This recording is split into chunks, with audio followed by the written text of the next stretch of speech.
It's the final event in the Spring Classic season in Flanders and the perfect transition to the battles in the Ardennes to come. 162 kilometres of arduous Belgian roller coaster roads with 22 demanding bergs to be negotiated on the way to glory in what is a final opportunity for many of the riders heading to the cyclist version of Spring Break, and for others, the beginning of their push for glory. It's the 65th edition of Brabantse Pijl, or La Flèche Brabançonne, a race straddling the two major cultures of Belgium and a sinuous ride through Flemish and Wallonie Brabant. My name is Declan Quigley, and you're very welcome to the highlights of Brabantse Pijl 2025. Let's get a sense of what this 65th edition of Brabantse Pijl has in prospect for the riders. 22 hills in total. First of them, the Alsenbergs, reached to just 6 kilometres out of Beersel, quickly followed by Evenepoel, and then we've got about 35 kilometres to the next series of punchy hills. And after about 116 kilometres, the riders enter the 19.8 kilometre finishing circuit, including 4 tough hills. Final one. We've got 3 full laps around this finishing circuit, by the way. One of those climbs a 1,300 metre ramp to the line, 4.2% on average into Overijse, the S-spot, which has played host to many a gripping battle over the years in this event. And it's been a pretty fast start to the day. We've been nudging on the fastest predicted schedule. It was the fastest ever edition of this race, coming 12 months ago. This one could be a fast edition too, because it is considerably shorter than most previous editions of the race. Indeed, it's the shortest edition of Brabantse Pijl. 3 riders in position to hit the cobbles first and really potentially force a split here. The statistics telling you it reaches almost 10%. Nielsen Paulus among their number, Marijn van den Berg as well. Paulus, if it's to be for him today, well, you wouldn't think of him as a sprinter, but you wouldn't have done until he out-sprinted Wout van Aert to take the Dwars door of Vlaanderen.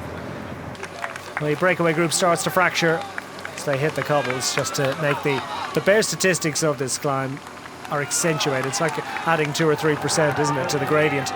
And Van Aert just looks as if he's decided it's time to go racing. Wout van Aert just on his wheel.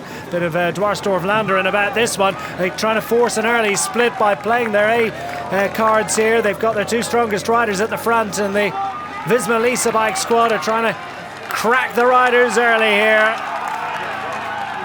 How big will the group be when they make it to the top of the Moscow Strat? And Wout van Aert hits the front. And listen to the cheers of the local fans. That's what they wanted to see. And Wout van Aert, still looking for that first victory of the season, is going to be the first to pick up the first of the riders from the early break.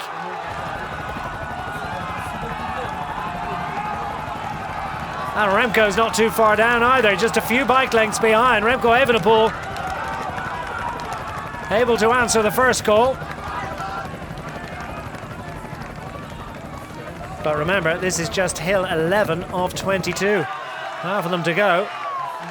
And only 50k left. It's going to be hill after hill from now on. As you can see, plenty of cracks in the peloton, but none more than a few seconds. So as each group, makes its way back onto the next group, it just swells the group in size. And once again, we're back to a relatively big peloton. Albeit, everybody's burnt a match. How many more matches have he got in the box?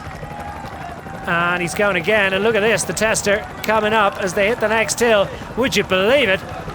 Remco Evenepoel arrives onto the tail of the breakaway, and he's not for asking, and this is a significant split, and Pidcock's a little bit late to the party here. He's just trying to close the gap and make his way over to Benoot and Van Aert. Narvaez there as well for the UAE team, XRG squad. And Van Aert hits the front. Remco can follow. Benoot is cooked here a little bit. And so too is Pidcock. After a big effort to get across there, wasn't able to handle the second injection of pace, albeit he'll track the riders in front of him. Look what the Holsteiner has done to the group. It was the combination really of the Moscow Strat, almost no recovery, and then the Holsteiner coming in swift order immediately after it. Remco Evenepoel brings it down to 2. It's the Belgian favourites. Evenepoel and Van Aert.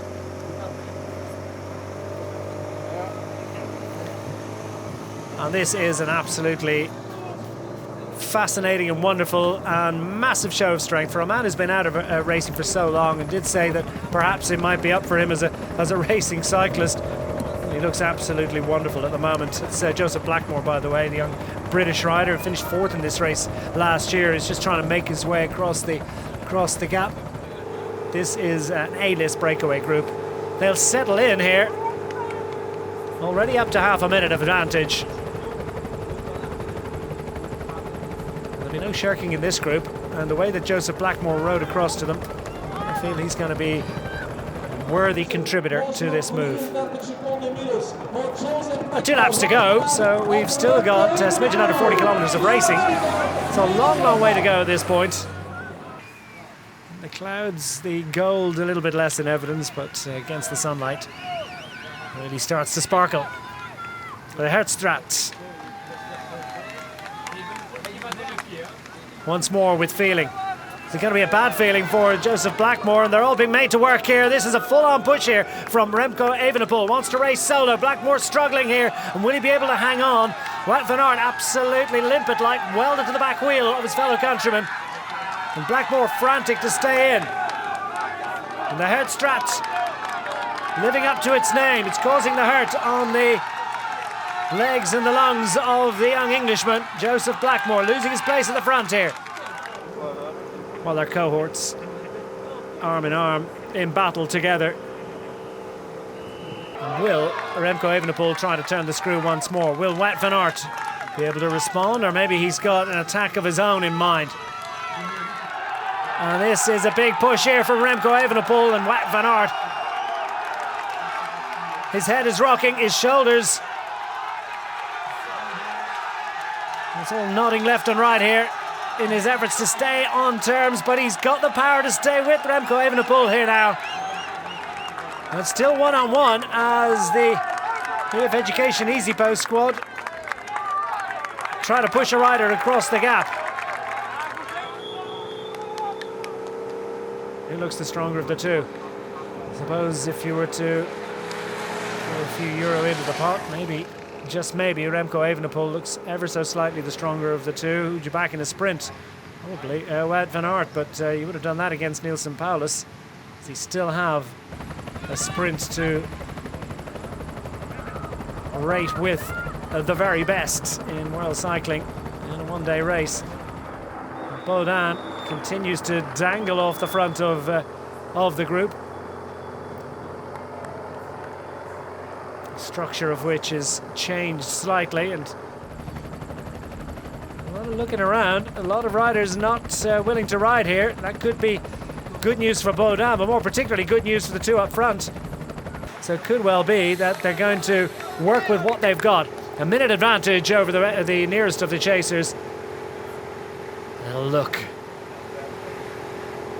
Another little look. You coming around? I don't think so. You look pretty good on the hill so far. I'm just going to take a little rest here. We've seen that in years past, and Wout van Aert's been here. Very similar scenario, in actual fact, to 2022 when he went to the line with Tom Pidcock. Unfortunately for him on that occasion, the punchy Englishman was able to come up and over in the final meters to deny Belgium the success that they so wanted. It was going to be a Belgian victory today. Listen to the crowds roar. This is absolutely huge. Remco on the comeback trail. Wout too really needs a win. Both these riders highly motivated. They go past the wall of champions. Will their visage be painted on that wall in years to come? Overijse welcomes Remco Evenepoel and Wout van Aert.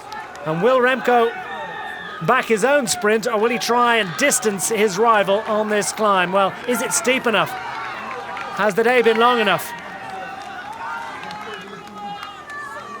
And Evenepoel is continuing to ride at a decent rate, but this is by no means a full-blooded effort, and this you suspect is playing into the hands of Wout van Aert.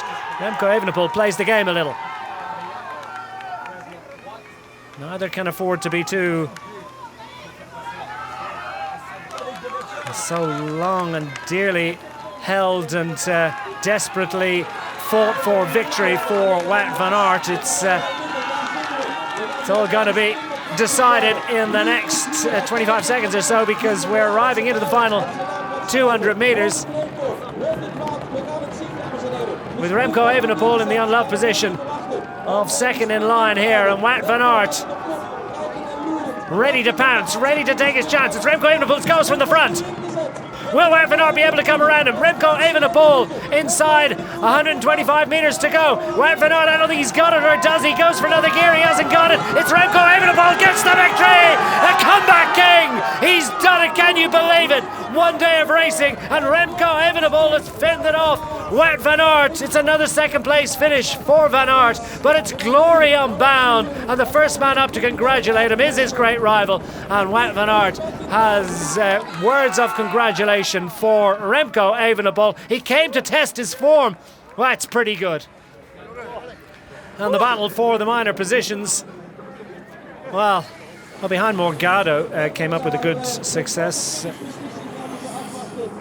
An exhausted Remco Evenepoel, but not exhausted for long, you feel. That was stunning. First victory for Belgium since 2018. Well, it is a 39th success in the race in its 65th edition. For Remco Evenepoel, this is massive, and I think there'll be emotion here because, well, not just from the family and friends and everyone around, from Remco too.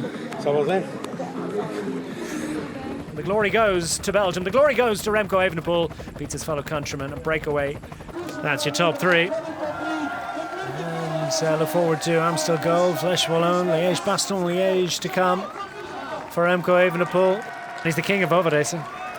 Well, that's a terrific edition, and the home crowd have got what they want. 1-2 finish for Belgium, and glory for Remco Evenepoel in Brabantse Pijl on his comeback.